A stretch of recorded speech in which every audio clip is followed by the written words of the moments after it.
What's going on, guys? Welcome back to 863 Bassin. Thank you so much for clicking on this video. If you are new to the channel, make sure you subscribe. Make sure you turn that subscribe button from red to gray. I appreciate all you guys. What we're going to be doing today is we're going to be talking about my $20 kayak.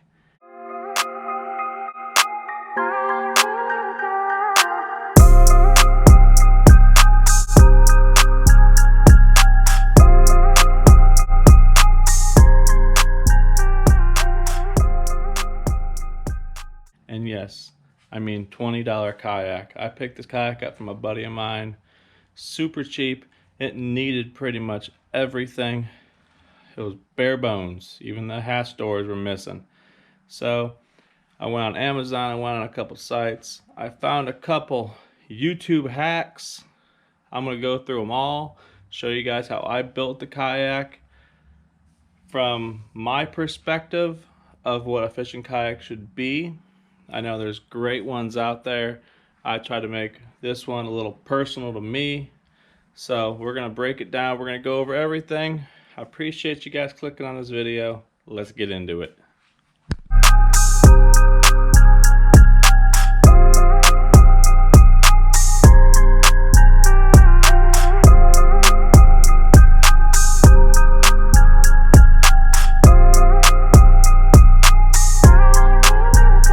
Alright guys, so what this is a Lifetime Tamarack Angler 100. It is a 10-foot sit on top. It is olive green. This is her. Not the best one, but the right one. You can tell it has some road rash where this thing's been slid in and out of a pickup truck, down the bank. It has some damage to it, but it does not leak. This is pretty much just light scratches, pretty cosmetic if you'd say so. Now, from what I've noticed, I'm new to kayaking. It is a stable kayak. It is not the most stable kayak. You got to have a little bit of balance, a lot of sway to sway, back and forth action. I can definitely see a point where you will tip over. I tried to readjust myself on the seat one time and I about fell in the lake. I mean, I got almost all my entire elbow and everything in, and it was pretty scary for my first potential flip. But other than that, you cannot stand on this thing. I haven't tried, but I've tried to get up a little bit on my knees, and no, that wasn't happening. Alright, so first and foremost, this kayak did not have the latch door right here and did not have the latch door right here. What these kayaks came with, they came with a giant lid, and it had a little bungee that locked in place, and both of them were missing. So what I did is I went on Amazon and I found these little 2-packs of these 6-inch locking watertight hatch doors. All I did was take the existing ring because it did not fit. I put this ring over it, I siliconed it and screwed it down, and it comes with these nice little bags on the inside. So it goes all the way to the bottom. I can keep like my fish scale and whatnot, maybe a cell phone, anything I want to keep dry, and just close it, twist it, lock it down. Now the problem with the back one was it sat up so high. When you originally bought these, a lot of people removed these back latches so they can put their little milk crates back here to keep some of their tackle. But these are pretty much almost level to the boat, so I don't see this becoming an issue. Later on in the video, I'll try to go ahead and put my fishing crate up here and we'll see how it fits. And I did not have a paddle, so I went on Amazon, found this SeaSense Extreme 1. This is a 96-inch paddle that has adjustments so you can change the angle of each blade depending on your paddling preference. Good little aluminum foam handles. Seems to be holding up really well. No complaints so far. Seems like a great paddle. All right, so scuffer holes, those little drain holes all over the kayak. I believe I have 2, 4, 6 scuffer holes, if I'm saying that correct, in this kayak. Coworker told me to make sure that I plug them up or you're gonna get wet. I wasn't really too sure what he was talking until my first trip. I went out, I got in the water. As soon as I sat down, water started beating up at me. My ass got wet. Some of my gear I had in the bottom got wet. And I was like, no. These little holes right here were just filling up, splashing water all over this place. So, after doing some research and talking to him, he said go to Walmart, get the practice foam golf balls. I found these little hard things right here. So, I just shove them in, keeps everything nice and dry up on my deck. Seems to not have any issues. I just pull them out when I want to drain some water if I get anything that comes over the side. Now before I put these latches on, these watertight latches, I wasn't sure about what I was going to do about keeping my phone and everything dry, just in case I did flip. Since I am new, I went ahead and picked up one of these little dry boxes right here from Walmart. A little Ozark Trail. Has a little rubber seal all the way around it. Lock that in place. I have that tethered down right here.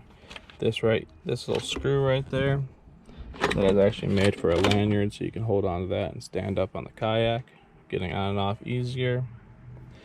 So I lanyard it down.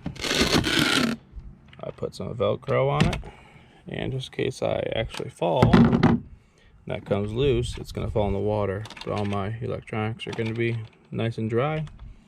2 Velcro strips right there, one on the back. I put my phone in there, leave it right there. Doesn't go anywhere. Now this kayak automatically came with these little Scotty Mounts. I don't really necessarily utilize this as much as I should. I pretty much just put a rod in there while I'm paddling, and then I pick it back up. Not sure if I'm going to actually keep this on here. Sometimes it does get in the way. Now here's one tip that I have learned.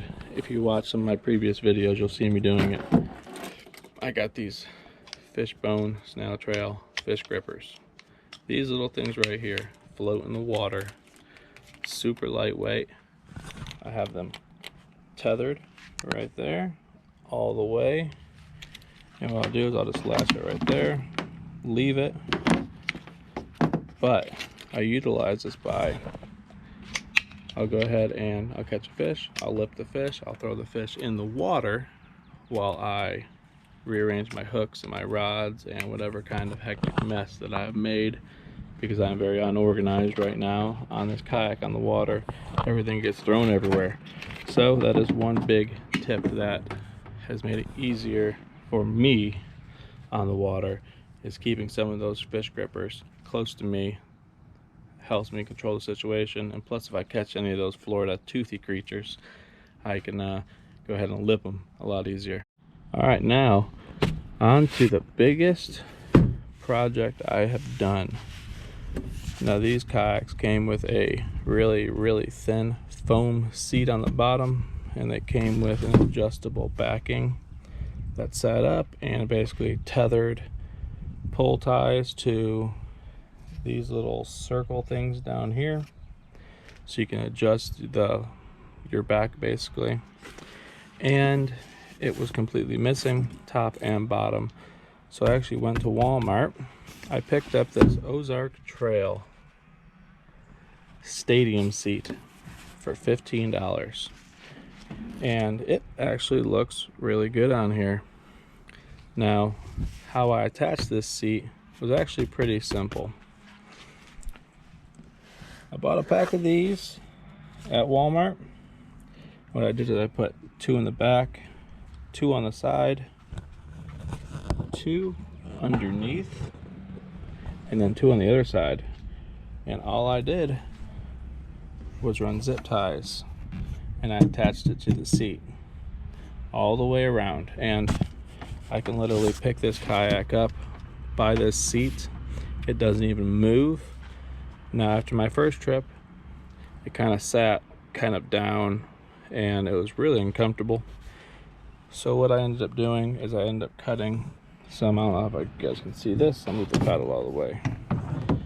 I cut some aluminum tubing in half, and I basically shoved it under the front side of the seat.